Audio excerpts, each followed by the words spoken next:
What's going on, guys? John Elder here from Codemy.com, and in this video, we're going to build a text editor with Tkinter and Python.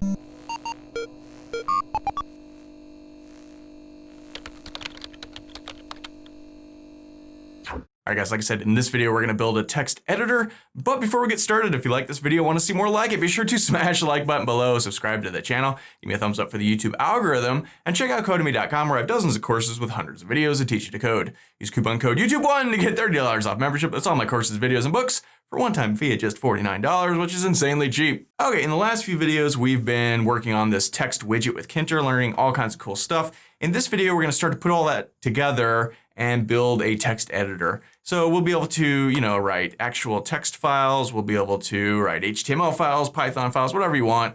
And it'll have all kinds of cool functionality and it should be a lot of fun. Now this should probably take us a few videos, but should be a good time. So let's go ahead, and this is basically what we're going to be building. So let's get started here. I've got a file called textpad.py, and it's the basic Tkinter starter code. I've got our app at 1200 by 660. Size it any way you want, but that kind of look good to me. And I'm importing file dialog and font right off the bat because we know we're going to need those pretty soon. So, okay, I'm using the Sublime Text Editor and the Git Bash terminal as always. So if you haven't seen the last few videos on the text widget that I did, most of this is going to be about the text widget. Check the playlist in the comment section below. You can watch those videos. It's the last few videos that we've been doing. So, all right.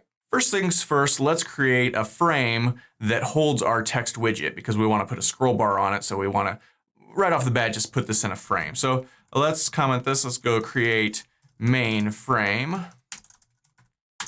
And let's call this my_frame. And it's a frame. And we want to put it in root.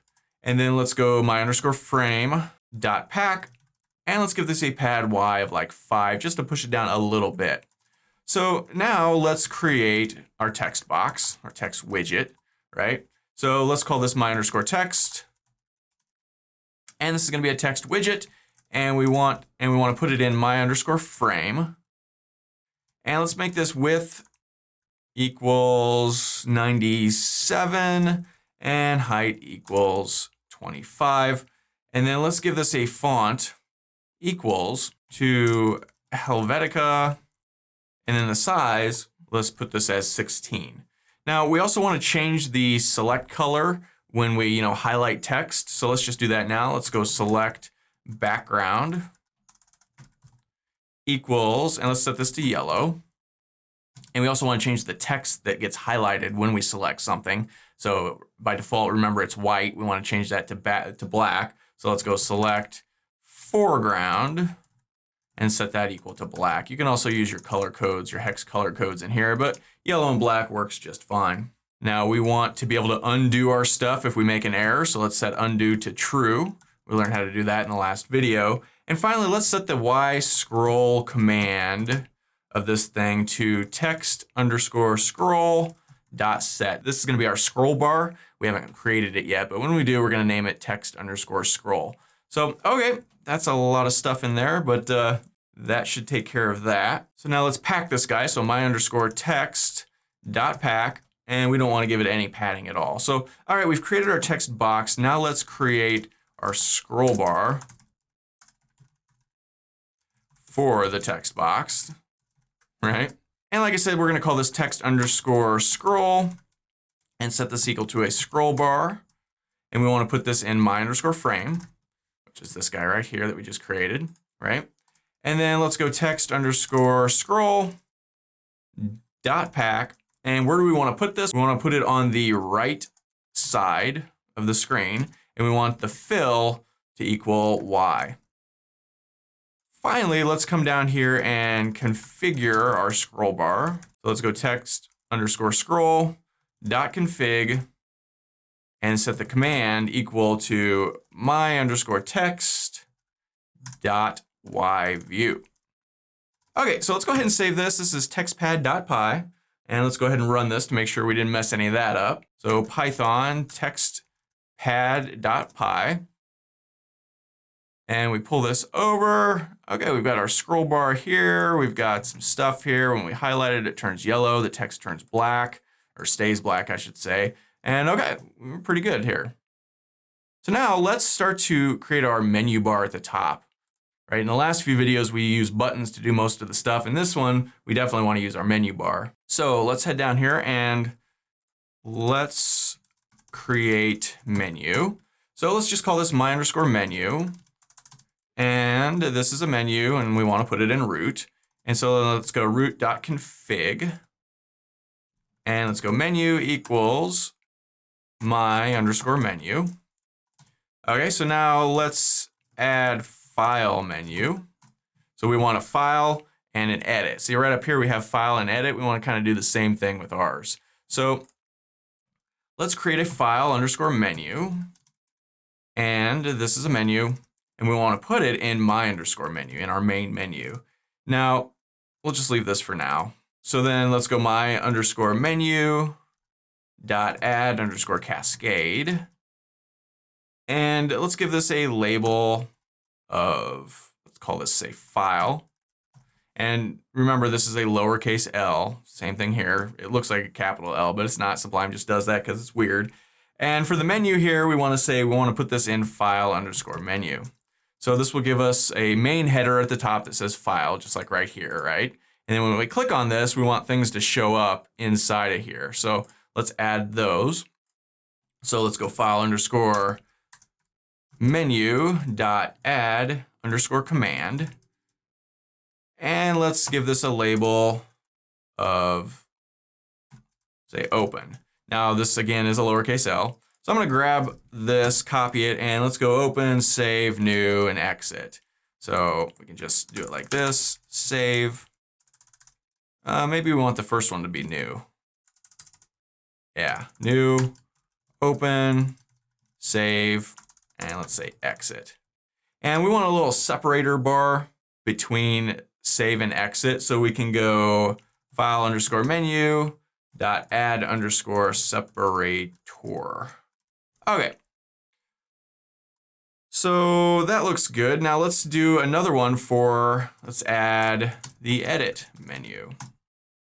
So actually, I'm just going to copy all of this and paste it again. But instead of calling this file menu, let's call this edit menu.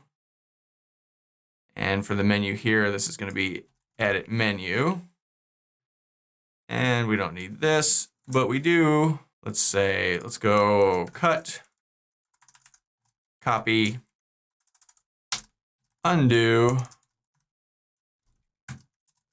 and redo. Okay, so all of these will change also to edit menu. So instead of file menu, edit menu, and edit menu. Okay, that looks good. Oh, this one, for the label, we want this to say edit. Okay, anything else in here we need to change? Nope, I think that looks good. Okay, so let's run this guy and check it out. And okay, we got file, we got new, open, save, exit, or edit, we got cut, copy, undo. And we're gonna add more things and probably more items up here in the menu, but this is a good start. Now, notice this little dotted line here. If we double click that, you can't see it because it's off screen. Let me pull it over. Our menu comes off. And we've torn it off, right? That's what that little dotted line does. So it's really weird. Click it again, I can bring it over, right? So you may want that, I don't, because I think it's a little weird, so we can get rid of that. Let's go ahead and close this and head back over to our code. And just up here, every time we define the main submenu here, so we can add a little thing here when we go tear off equals false. So let me copy this and add it also to the edit menu. Okay, so let's save this and run it. Pull this over. And now that tear off little dotted line thing is gone.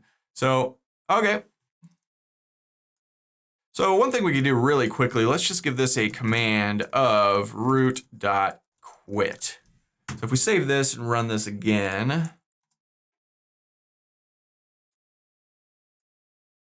we can click exit and boom, that disappears. So that works at least. So one of our menu items works, so that's fun. Okay, so what else do we want? Well, I think we're gonna want a status bar down at the bottom.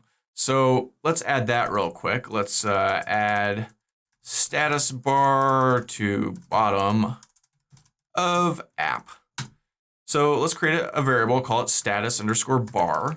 And this is going to be a label. We'll just make a regular label for this. And we want to put it in root. We want the text to equal, let's put it ready for now. And let's give this a couple of spaces like that. Background, usually I put a border, but our text box sort of acts like a border itself. So I think I'm going to leave that off.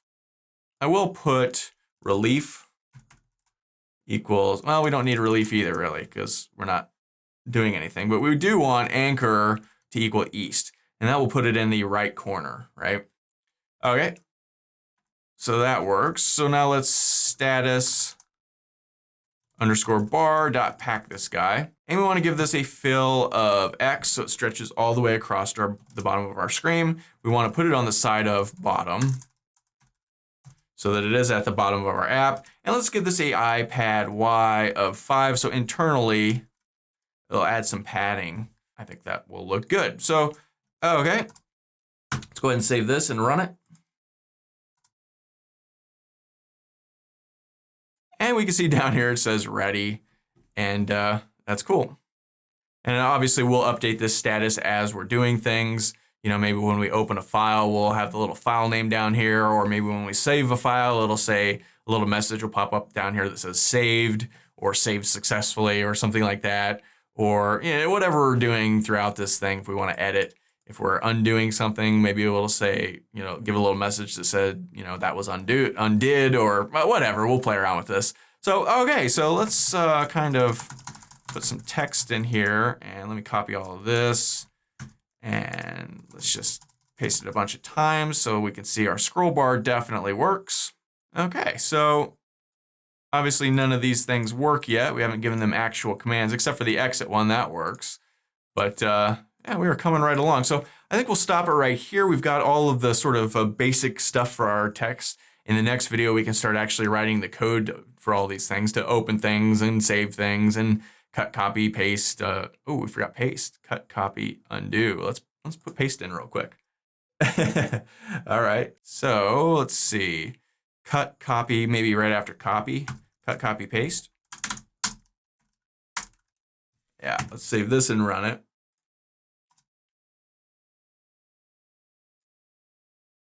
All right, cut, copy, paste, much better, right? And maybe we'll move these undo and redo off into their own little menu. I don't know, haven't decided yet. Doesn't really matter, it's an aesthetic thing. You can do anything you want, make it look however you want, so that'll work. So that's all for this video. If you liked it, be sure to smash the like button below, subscribe to the channel, give me a thumbs up for the YouTube algorithm, and check out Codemy.com where you can use coupon code YouTube1 to get $30 off membership. So it pays just $49 to access all my courses, over 45 courses, hundreds of videos, and the PDFs of all my best-selling coding books. Join over 100,000 students learning to code just like you. My name is John Elder from Codemy.com, and I'll see you in the next video.